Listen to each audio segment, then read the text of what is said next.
در میقیاس ولایت سوق ناحیه‌های دارای مساحت بیشتری باغات زردآلو، اشت کانی بادام و باباجان غفورov به حساب رفته. مس در همین منطقه‌های اگروصنعتی نوع‌های مختلف زردآلو از آن جمله زردآلوی پیشپز و میانه مهلت عرضه وجود داشته، ولی حجم بیشتری استحصال زردآلوی پیشپز در ناحیه اشت به قید گرفته شده است. طبق معلومات پیشنهاد گردیده در حدود ناحیه اشت زیاد از 20,000 گکتار میدان باغات زردآلو موجود بوده. از این نشان داد 13,000 گکتارش حاصلده و از آن 700 گکتارش را زردآلوی پیشپز نیمه اولی ماه می پخته می‌رسیده تشکیل می‌دهد. طی سال‌های آخر طبق دستور سپارش پیشوای ملت محترم امامعلی رحمان و دستگیری‌های حکومت جمهوری تاجیکستان و مقامات اجرایی حاکمیت دولتی ولایت، صادرات زردآلوی پیشپز از طرف صاحبکاران به کشورهای خارج دور و نزدیک با مرام ادامه دارد که آن در نتیجه جمع‌آوری سری وقتی و به صادرات نگرانده شدنش به بالاروی وضع اقتصادی باغداران مساعدت می‌نماید. طبق اطلاعی به ما رسیده الحال همه روزه از حدود ناحیه 8 10-15 عدد نقلیات پربار کلان حجم دارای یخدان‌ها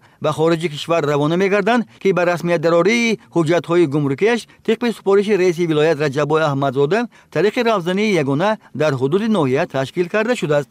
در جلب صاحبکاران شرکت‌ها به خریداری زردآلوی پیشپز مقامات اجرایی حاکمیت دولتی ولایت مساعدت کرده. در جمع‌آوری به تلفی حاصل پخته رسیدن مقامات اجرایی حاکمیت دولتی ناحیه، مسئولین و متخصصان ریاست کشاورزی و خواجگداران با کمک سهامداران و جلب اهالی محل مساعدت کرده ایستادند.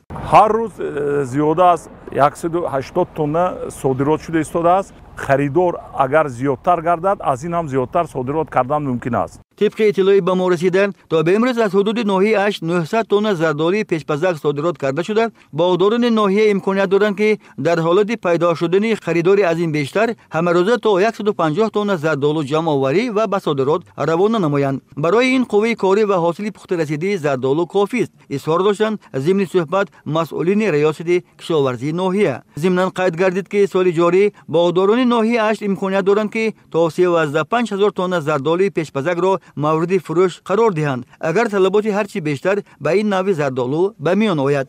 یادآور میشیم که نوع زردآلوی پیشپز خصوصیت دیر ایستادن و خشک شدن ندارد و از این لحاظ هرچی تیزتر و بیشتر جمع آوری و مورد فروش قرار دادنش به منفعت کار است. در این سمت کارخانه‌های خرد و میانه حجم استحصال میوه‌جات را نیز به خرید زردآلوی پیشپز جلب نمودن امکان میدهد که برابر پیشگیری از تلفات زردآلو استحصال شربت و نوشابه‌های طبیعی به راه مانده شود. در ردیف طلبات پیش آمده صادراتی و بازار داخله، همکاری متقابل سودمند کارخانه‌های کارکرد و استحصال کنندگان محصولات کشاورزی که با بستن شرطنامه‌های طرفین کفالت استحصال و خریداری سری وقتی محصولات استحصال شده را داده تواند مهم ارزیابی می‌گردد. البته صادرات زردآلوی پیشپزک از روی امکانات پیش آمده خریداران و مهلت نگاهداری و پخته رسیدنش عملی کرده می‌شود.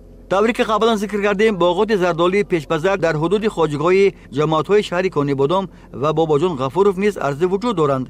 چنانچه در شهر کانی بادام میدان زردآلوی پیشپز 141 گکتار را تشکیل داده. طبق معلوماتی به ما رسیده تا به امروز 300 تن حاصلش جمع‌آوری و طریق ماشین‌های کلان حجم یخداندار بارکش به خارج دور و نزدیک صادرات کرده شده است. جمع‌آوری حاصل ادامه داشته. سال سپری شده از منطقه کانی بادام 500 تن زردآلوی پیشپزک به صادرات روانه گردیده است. در ناحیه اش باشد سالی سپری شده در مجموع 2800 تن میوه‌ها صادرات شده است که زردآلوی پیشپزک، گیلاس، آلو، خرما و امثال آن را در بر میگیرد.